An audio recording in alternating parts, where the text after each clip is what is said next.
I want you to think with me. Cain. Did Cain go beast mode? Somebody got that late, but they got it. Amen.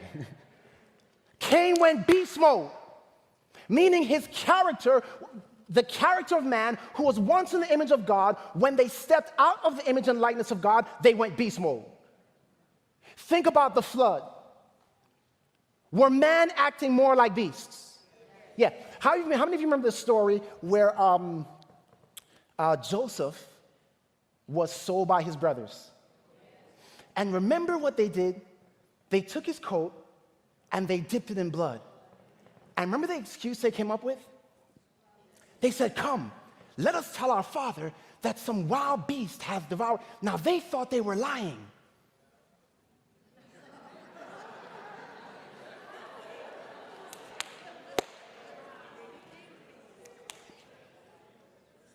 They were not lying. They were the beasts.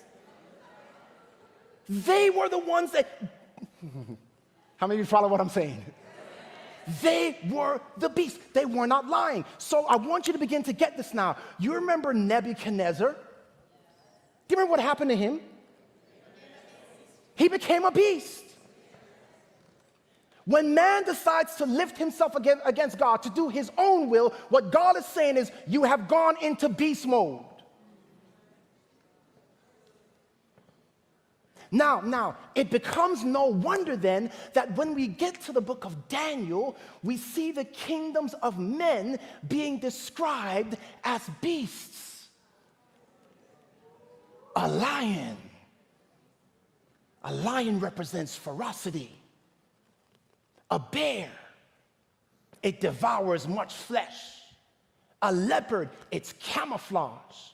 A dragon, it bruises and breaks in pieces. Beloved, I want you to understand that when man is no longer reflecting the image of God, what happens to nations is that they begin to reflect the images of beasts.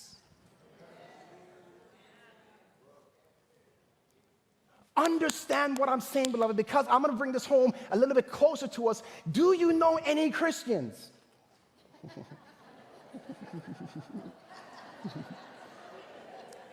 that are camouflaged, that devour much flesh, you know, feed on people? Hey, did you hear? So-and-so, what? Really? Yeah. Beloved, the characteristics of these beasts are a reflection of the characteristics of the human heart that is not submitted to the will of God. Beast mode. Many of us in here tonight are in beast mode. Beloved, I want you to understand that the end result of the kingdoms of men becoming the kingdoms of beasts, the end result of man giving over dominion to the beast is this. We go to the book of Revelation, and guess what we find? We find three beasts. One from the sea. No. I'm just going to give you some time. One from the earth. One from the air. The dragon, the beast, the false prophet. Beloved, listen to me. This is the end result of man not reflecting the image and likeness of God.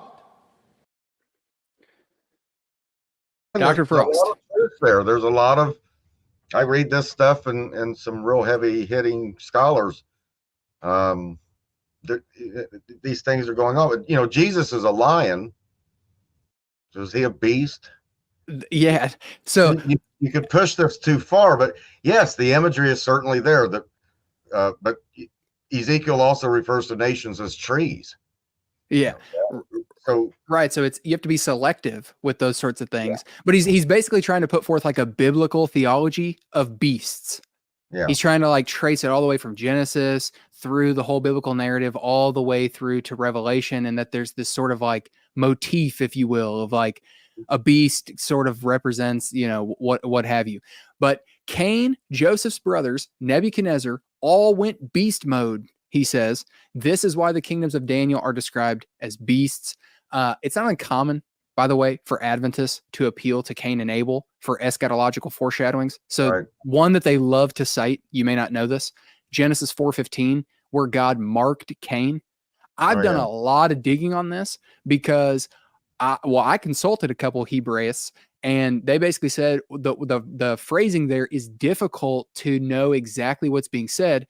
Now, I'm of the opinion that it's saying God is essentially he told Cain that he wouldn't be killed. He was afraid that he'd be killed if he was sent off. He says, they'll kill me. And it says God marked him to let him know that people will not, you're not going to be killed. And so some say, and I'm of the opinion, that it was God performed a sign that convinced Cain that, okay, he's not going to be killed. That's essentially what's being said there. They'll claim, though, that this is a typological foreshadowing at the end of times and the mark of the beast. So Cain was supposedly marked for worshiping God the wrong way, even though the text says he was marked and it was so no one would harm him. Most commentators, like I said, they said it's a sign of some sort that God performed to assure Cain that no one would kill him. But that's a perfect example of the type of Bible handling that's taking place here. It breaks down upon further examination, kind of like you said. He said, many of us in here tonight are in beast mode.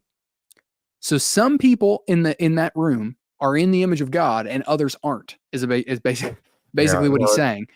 Which is a rather fascinating view of being in the image of God, is that would be something then that you fluctuate in and out of based on your behavior. Yeah, and this is really, I'm thinking of like Peter Lightheart and James Jordan and others that get really creative with the typology. It's like typology, and I was warned of this in seminary, typology on steroids. Yeah. Be careful with typology. Be very careful with typology. And same with parables. Just people go crazy on these parables. They're parables. They're not, And is there phrasings that we would still use today, referring to psycho killers? The guy was an animal. Yeah. And is an animal a step down from being a man? Yes. And that's definitely going on in the text. You see that kind of stuff. The serpent is the first mention of beast. It's the first time the word beast is used. We see that in connection with, and then man lowers himself as a beast. He's not a beast. He's made in the image of God. This doesn't remove the image of God, though, as he's suggesting here. Every person that you see that has ever been is in the image of God. That's borne out in Genesis 9 after the flood, and with murder and taking the life, because man is created in his image. So whether he's a believer or not, he's in the image of God. That's just a fixed kind of thing. He didn't lose the image. He didn't, Reformed people talk about the image of God being marred. Yeah. Or day. Yeah, it got messed up or something, whatever. I've heard some, like I've read a little bit of some like the Scottish guys in the 1500s, and they use the term stained. Yeah, that was a really common word for them. Yeah, we couldn't go entirely lost. Yeah, because there has to be something there to redeem. Right. Yeah, that's worth redeeming. Yeah. So well, I guess that they're kind of figuring that entirely lost. Well, what you're going to see, and he's going to break this down further, and you're going to see how this fits into the system, because he's leading you along to a specific point.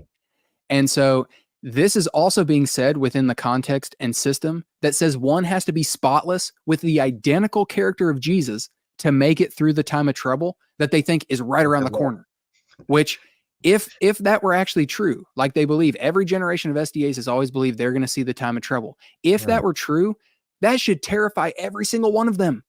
Yeah, because beast mode status.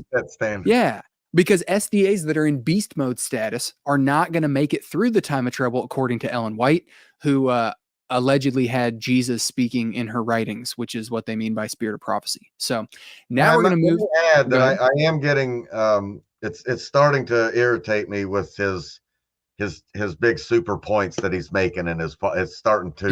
Yeah, he's feeling himself. It's like, boy, you're real full of yourself here. I mean, and that's what I'm telling you, Sam. There's lots of I'm a public SDAs. speaker, so I get that whole technique, homiletic kind of stuff to me.